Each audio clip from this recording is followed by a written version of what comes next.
Halo, Assalamualaikum.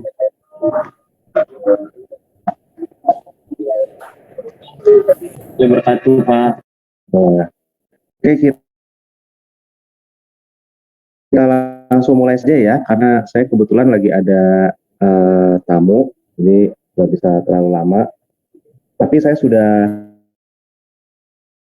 menyiapkan tugas ya, saya sudah upload di Epsilon tadi saat saya rapat. Mohon bisa dicek dan didiskusikan, lalu dikerjakan. Waktu pengerjaannya saya kasih waktu kurang lebih 1 minggu. Bisa dikasih akses untuk saya supaya bisa share screen karena saya mau menayangkan whiteboardnya.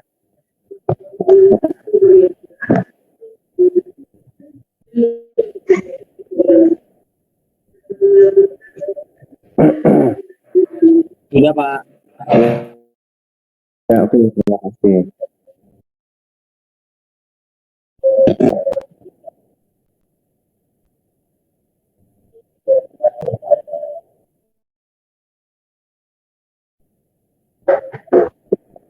Ya, oke ya, kita mulai.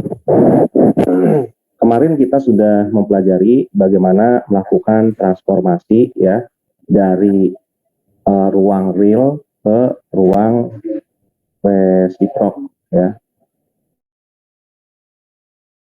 Nah, tapi kita belum sampai ke dalam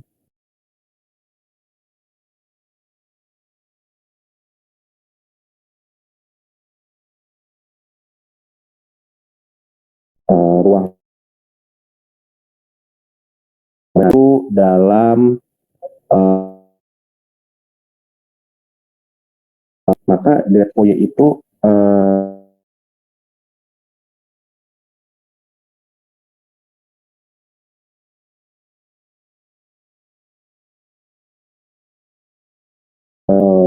fungsi ya,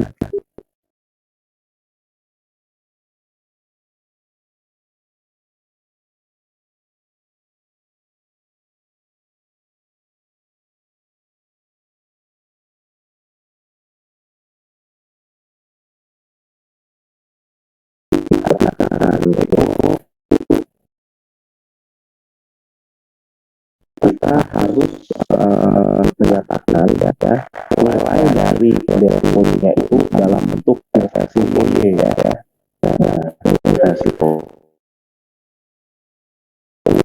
ruang resiprok karena kita mengacunya pada ruang resiprok. Kemarin kita baru bicara ruang real ya, ruang real dan transformasinya ya, baru sampai transformasinya. Karena sekarang kita bicara resiproknya. Nah, ketika kita bicara ruang resiprok, tentunya kita harus memiliki ya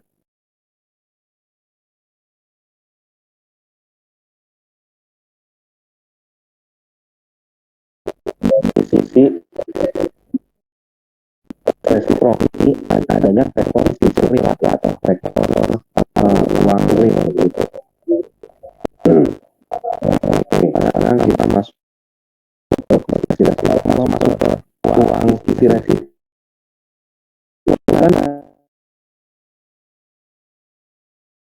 di atau fungsi dan fungsinya itu memiliki vektor sisi resiprok ya, yang kita asumsikan ya kalau kalian uh,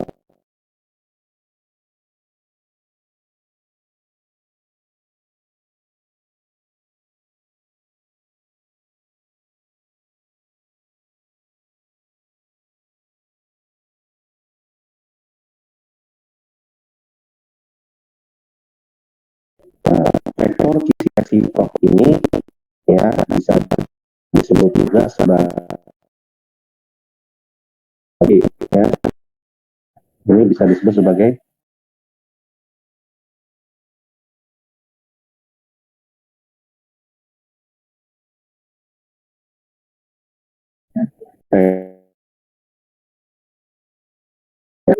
Fourier.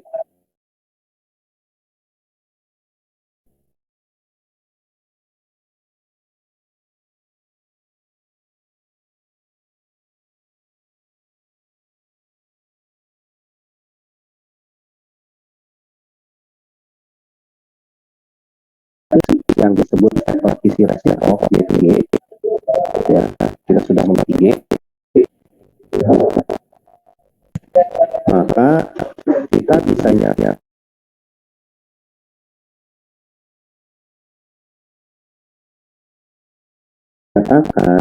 ya,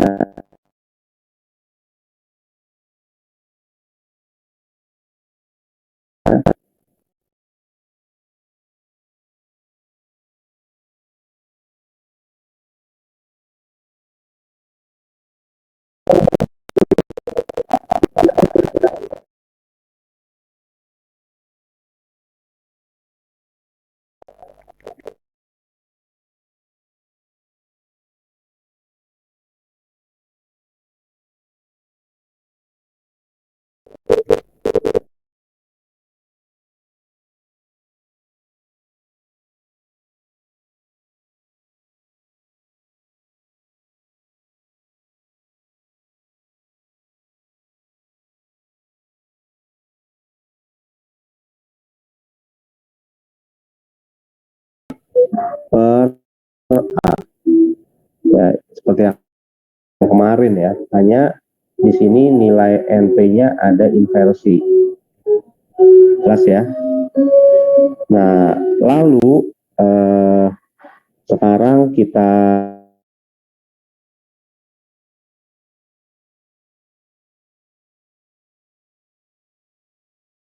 dia mengalami inversi, ya, tentunya si P-nya ini ya harus juga merepresentasikan bilangan bulat yang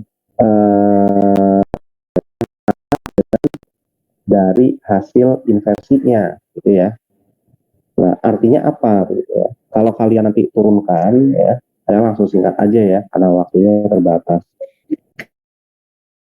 Ini nilai P itu harus sama dengan P aksen. Ya, P aksen ini adalah hasil transformasinya. Translasinya ya, hasil translasinya. Nah, sehingga apa?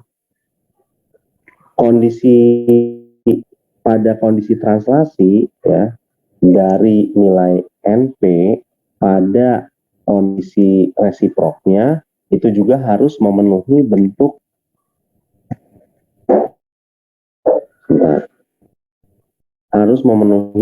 apa? 1/A ya, NPA sama dengan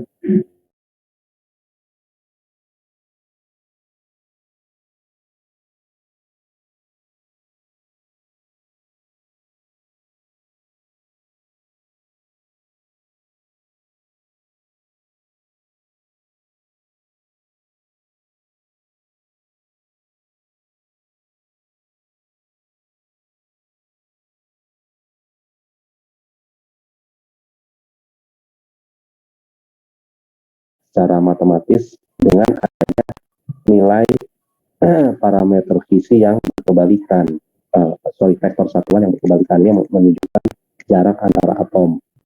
Oke, ya, kita langsung masuk ke ruang resiprok. Nah, ketika kita mengasumsikan ya susunan atom itu di dalam ruang resiprok, artinya yang kita amati adalah suatu ruang dari hasil refleksi gelombang ya yang mengalami difraksi ya, maka secara matematis densitas keadaan dari elektron pada ruang resiprok itu juga ya harus mencerminkan bentuk inversi. Karena kita meninjaunya ya susunan atom itu pada kondisi ruang 3 dimensi ya, 3 dimensi, maka kita harus mengambil angka acuan dimensinya adalah volume kalau 3 dimensi, ya kan? Nah, sehingga apa? Sehingga inversinya pun adalah inversi ruang. Nah, di sini ya akan menjadi seperti ini.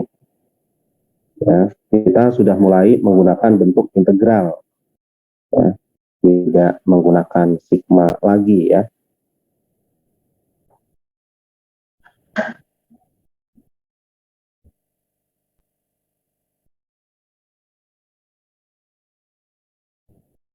Ya, lebih kayak gini ya, sama yang kalian lihat dulu.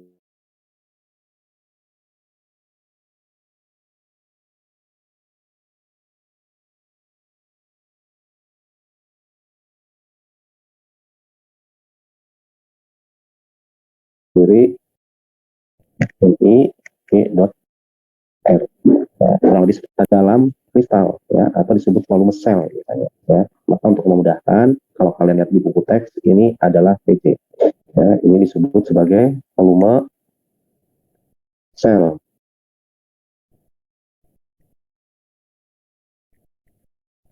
Oke. Nah, selanjutnya ya, kita masuk ke bahasan tentang isi resiprok ya.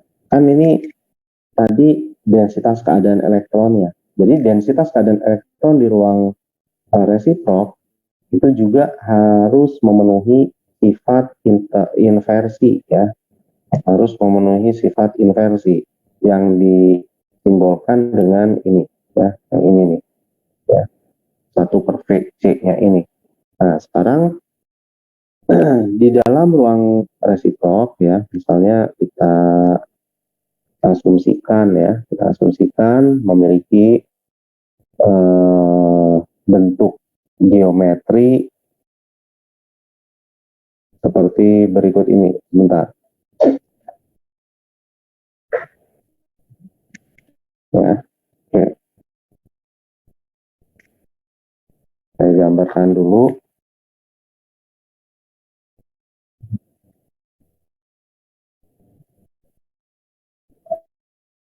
Saya gambarkan dulu ya.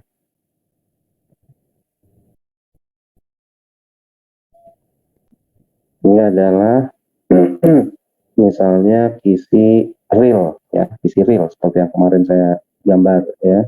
Kita misalkan ini A1 ya, ini adalah A2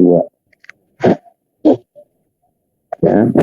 Nah, lalu isi resiproknya bagaimana? Nah, jadi isi resiproknya ya, nah, kita misalkan saja ya, seperti ini. Nah, ini arahnya tetap sama ya, sorry ya, tetap sama.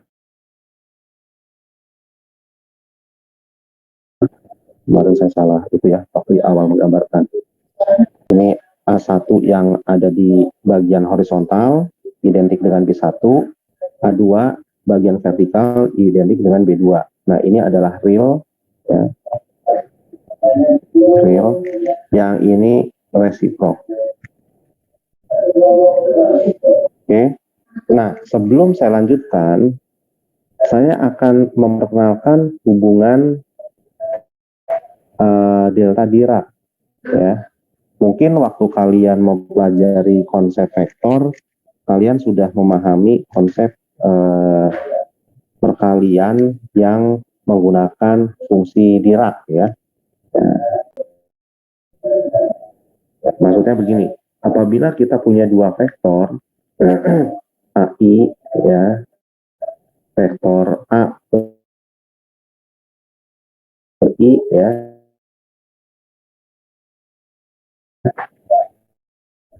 beroperasi secara dot ya. Di sini berlaku perkalian dot. Ini sorry. Perkalian dot ini mengartikan apa? Perkalian dot ini ya, apabila secara matematis kita meninjaunya operasi menggunakan perkalian. Jadi hasilnya adalah nilai atau konstanta. Ya, bukan vektor. Ya. Nah, di sini ada syaratnya nih, kata Dirac. Ya. Syaratnya apa?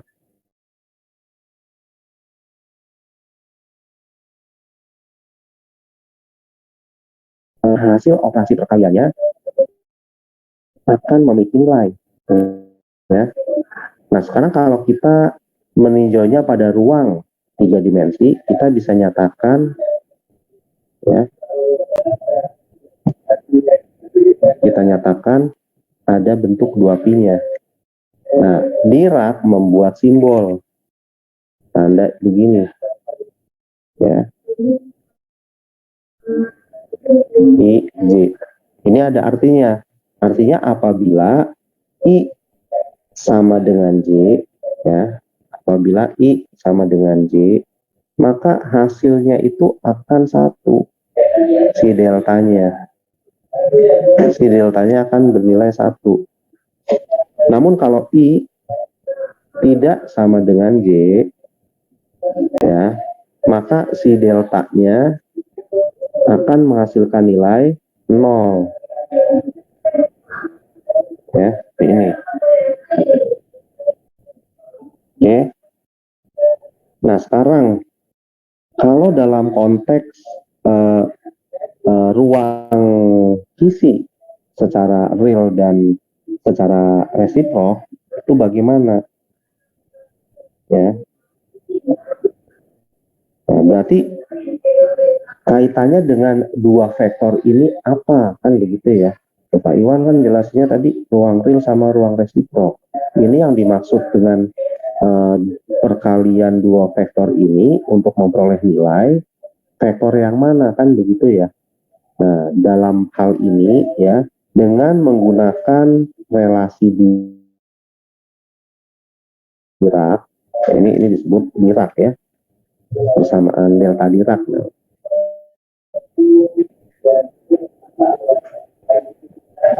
persamaan delta Dirac ya, ini nih. Ini adalah persamaan delta Dirac.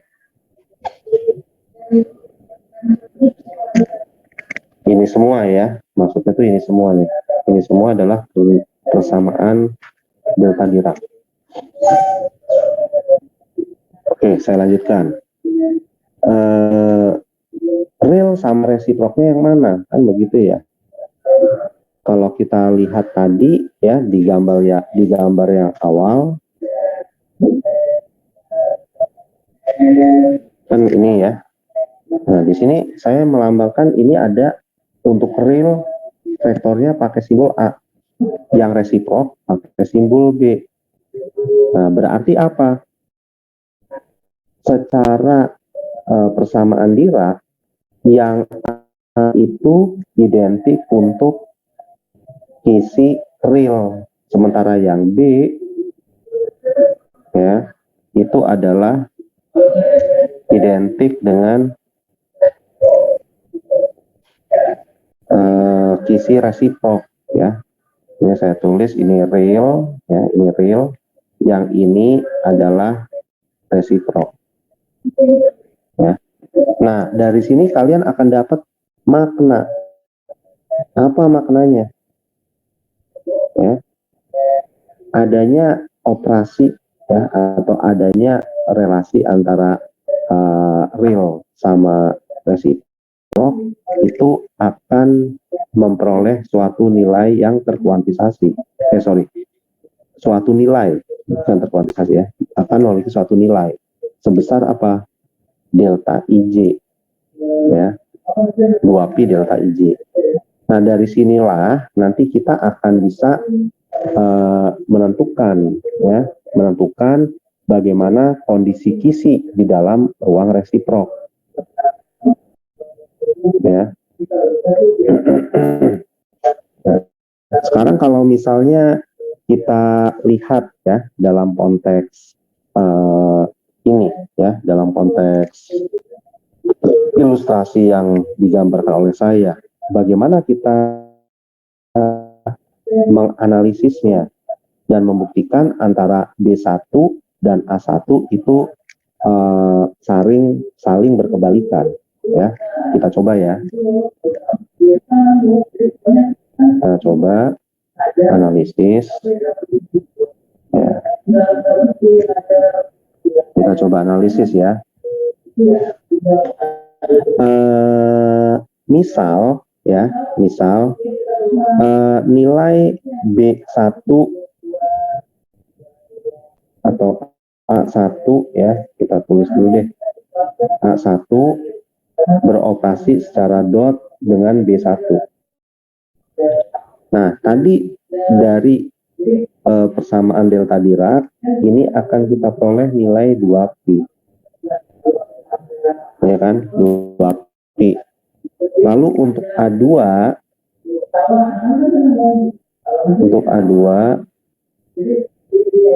B2 ini akan menghasilkan 2pi juga.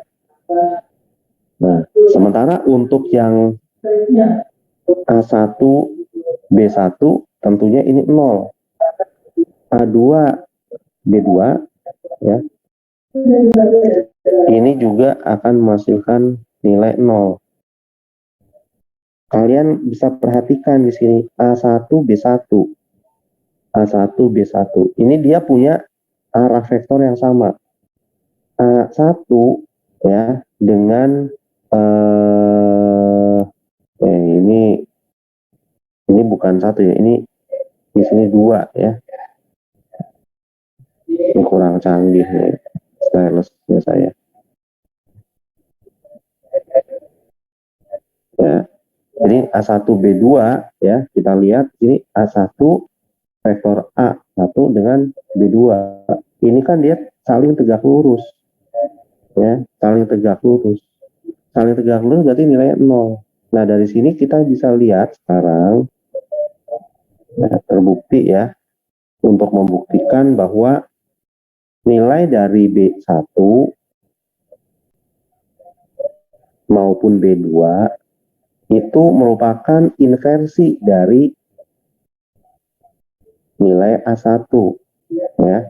Nah, ini terbukti kan 2pi per A1 ya, ini kan saling berkebalikan. Sementara untuk yang ini A2 B2 sama 2pi tentunya ini akan menjadi B2 ini ya, B2 2pi per A2 gitu ya. Nah, mudah-mudahan jelas nih.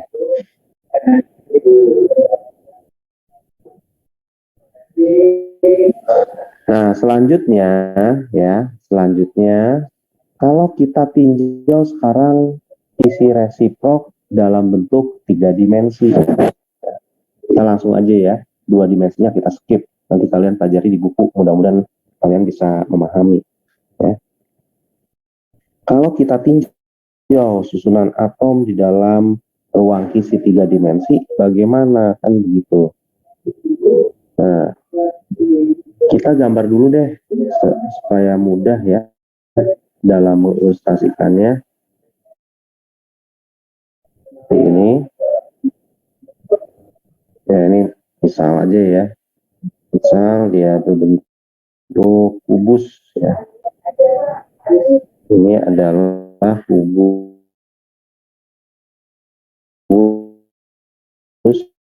artinya secara geometri dia berbentuk 3 dimensi ya.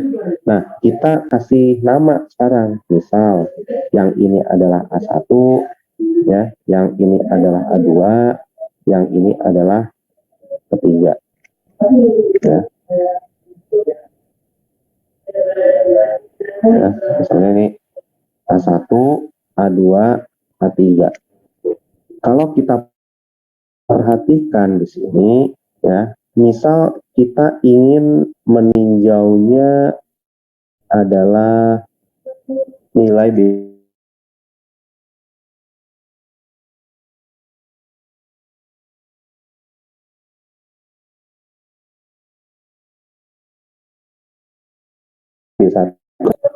Kita lihat sekarang dalam hal ini antara A1 sama A2 dan A3 ya. Kalau kita gambarkan, kita ambil ya secuplik ini, kita ambil secuplik ini, berarti gambarannya adalah begini ya, kurang lebihnya ya.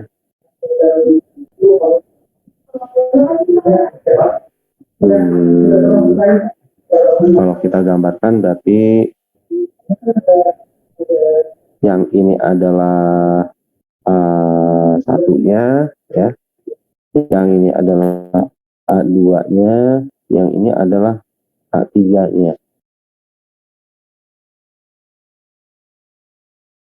Berarti untuk B1 ya, ini sudah pasti kan ruang 3 dimensi.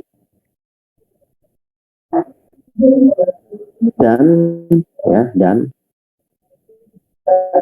dia harus memiliki sifat inversi dari A1 ya. Berarti A1 seperti ini ya, harus begini kan.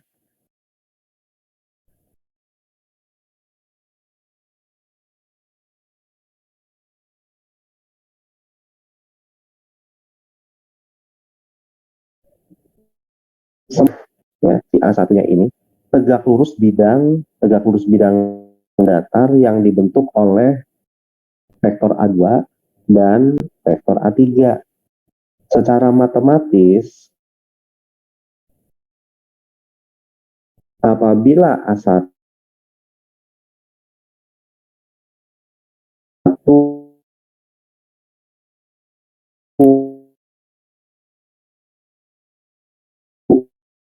tegak lurus bidang si A1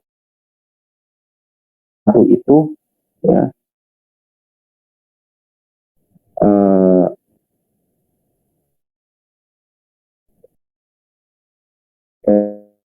si A1 itu apabila berbentuk demikian kan merupakan hasil perkalian, itu harus beroperasi secara menggunakan perkalian dot gitu ya.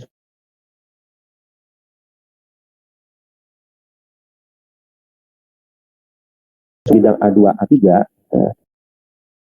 karena tegak lurus, maka A2 dan A3 itu perkaliannya adalah cross seperti ini ya. Nah, maka kita akan nanti peroleh bentuk seperti ini, A2 cross A3.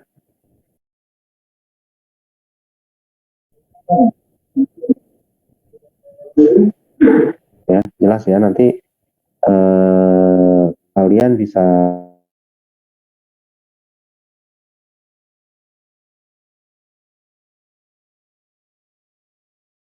buktikan juga. Untuk B2, untuk B2 juga sama ya. Untuk B2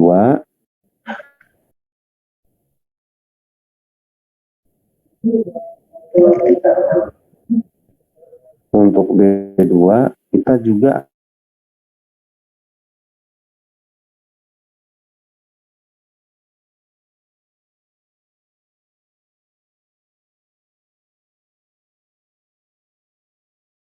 perhatikan ya, di sini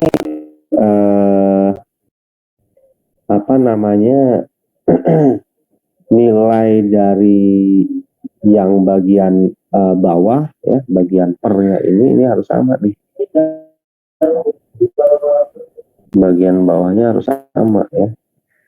Nah, kenapa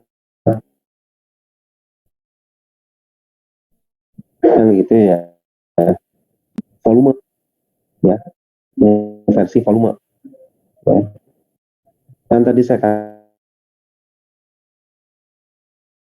katakan ketika kita bicara apa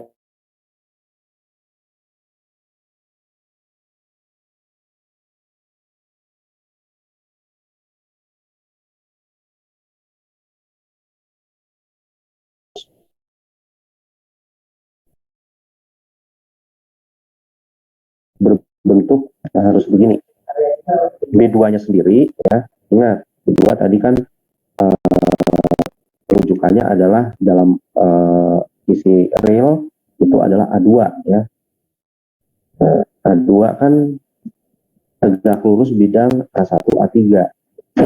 Maka ini harus berbentuk A1 cross A3. Nah, volumenya itu ya tadi mungkin kalian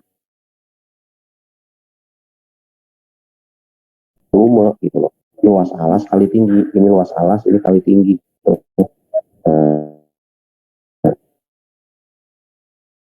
Volumenya ya sama nilainya dengan ini ya.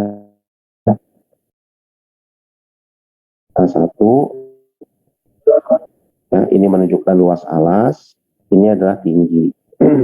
Ya, karena kita mengambil ilustrasi yang sederhana yaitu susunan atom berbentuk kubus. Oke. Sehingga untuk nilai B3 ya, untuk B3 juga sama ya. B3 itu nilainya akan 2pi per volume. 2pi per volume kali ya, kali apa? Tegak lurus terhadap apa? B3 itu ya, A1 cross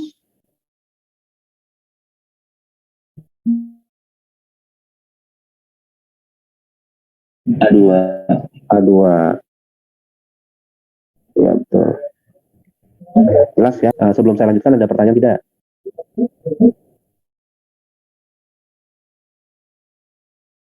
Sudah paham ya tentang konsep ini? Oke, kalau sorry, saya tadi bilangnya delta Dirac ya. Sepertinya ada kekeliruan saya ngomong.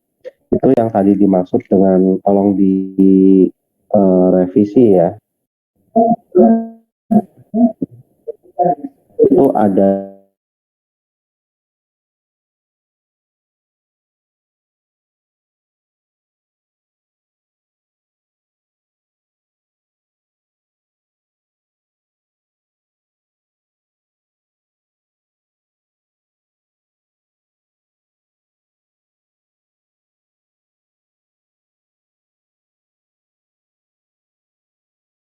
gitu, delta kolektor ya.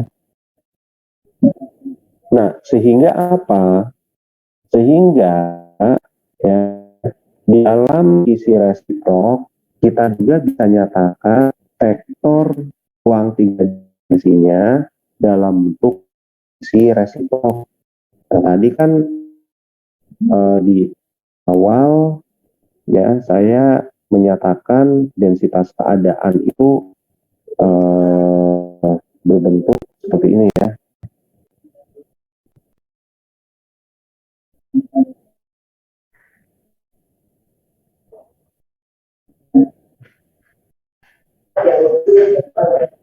Berbentuk seperti ini eksponensial I G dot R. Ini kan merepresentasikan vektor kisi resiprok. Ini vektor kisi resiprok. Ya.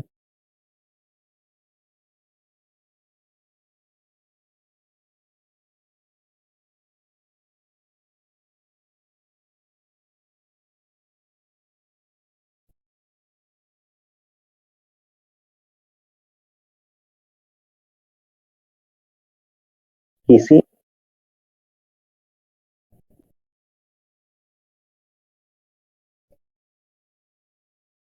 Oke. Nah, sekarang ya untuk membantu pemahaman kalian ya, nanti kalian coba menentukan volume dari misalnya kisi resiprok untuk kisi kubik sederhana ya. Nah, tadi sudah kalau sekalian mau perhatikan tadi saya sudah jelaskan juga ya. Oke, saya ulas lagi. Saya ulas lagi sedikit ya. Tadi kita misalkan saja A1 kalau tadi kan A1-nya ke atas ya, berarti sumbu Z. Nah, saya supaya gampang, A1-nya ini misalnya searah dengan koordinat X. Nanti kalian gambar sendiri ilustrasinya. Yang dua misalnya Y.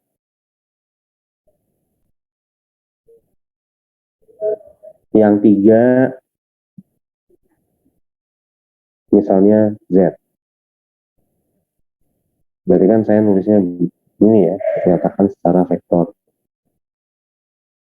Nah, kita karena mengacu pada bentuk simpel kubik, berarti kan kubus yang sama sisi, kubus itu udah pasti sama sisi berbentuk kubus seperti ini ya.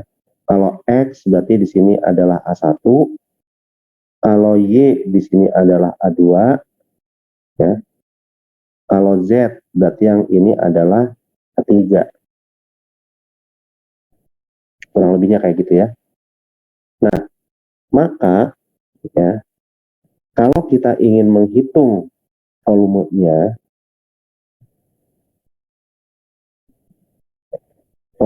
itu kita bisa nyatakan, kan tadi saya menjelaskan tuh yang menentukan nilai isi resiprok ya. Ini bisa dinyatakan untuk volumenya A1 dot V2 cross bukan VA ya, A3. A1 dot A2 A3. Nah, ini adalah volume untuk simpel kubik. Kalau misalnya kalian bertanya, Pak boleh nggak A2 dot A1 cross A3? Boleh juga. A3-nya gimana Pak? Boleh juga. Karena apa? Karena antara A1, A2, A3, mereka semua saling tegak lurus satu sama lain. Jelas ya? Oke. Kalau sudah jelas, selanjutnya saya punya pertanyaan. Nah, pertanyaannya apabila ya kita sudah mengetahui nilai dari vektor ini ya, ini kan disebut juga dengan apa? Ini disebut juga dengan sebenarnya vektor translasi primitif ya. Kenapa? Karena bergesernya cuma satu satuan yaitu A ya, kurang lebihnya kayak gitulah ya.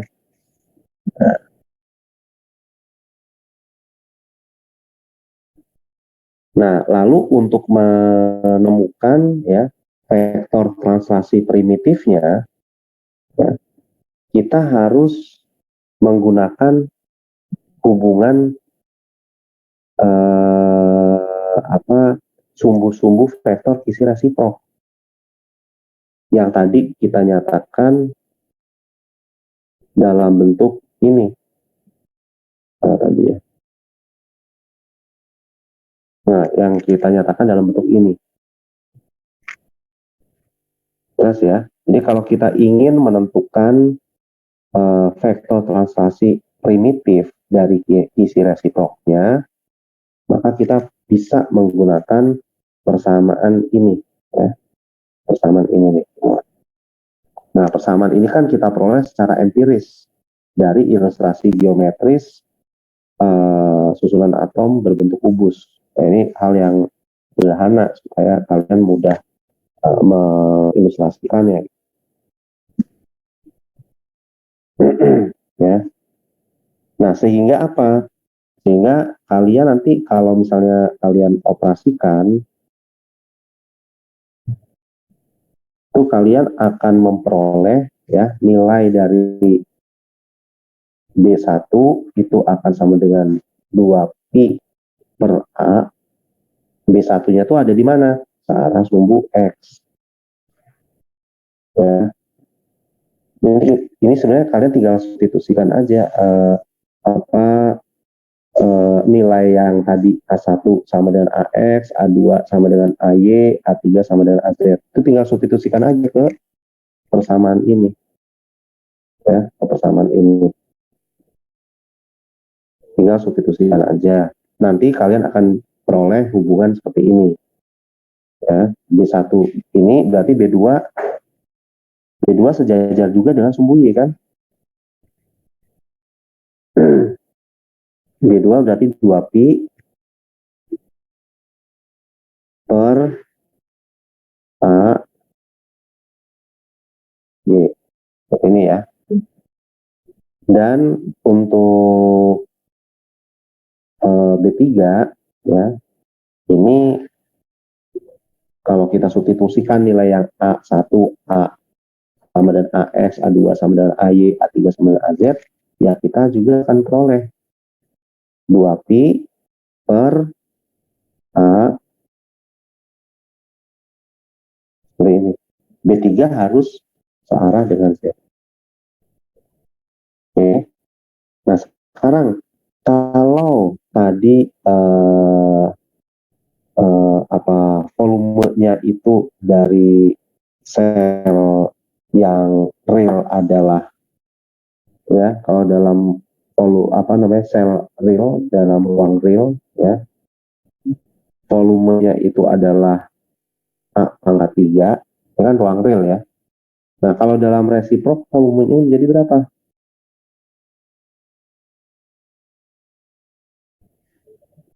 Ada yang bisa jawab nggak? Volumenya menjadi B pangkat 3. Nah, B-nya ini ya, itu adalah 2pi per A. Karena di masing-masing sumbunya sama, kan tadi dikatakan primitif, maka harus sama. Tingkat satuannya harus sama itu. Maka ini 2pi per A. Pangkat 3. Oke, sampai sini jelas ya. Nah, selanjutnya nanti kalian bisa pelajari sendiri ya isi resiprok untuk FCC ya. FCC nanti kalian pelajari sendiri. Hasil volumenya kayak apa, terus vektor kisi resiproknya, bentuk persamaannya bagaimana gitu ya. Nah, FCC itu disebut apa? Phase center kubik. Kalau BCC body center kubik gitu. Nah, untuk penjelasan tentang FCC BCC mungkin pertemuan berikutnya saja ya, akan saya langsung sepintas pertemuan berikutnya supaya bisa masuk ke bab yang lain gitu. Karena kalau kita berkutat di struktur kristal yang bagian awal ini terus, nanti waktunya tidak cukup. Sampai sini ada yang mau ditanyakan tidak?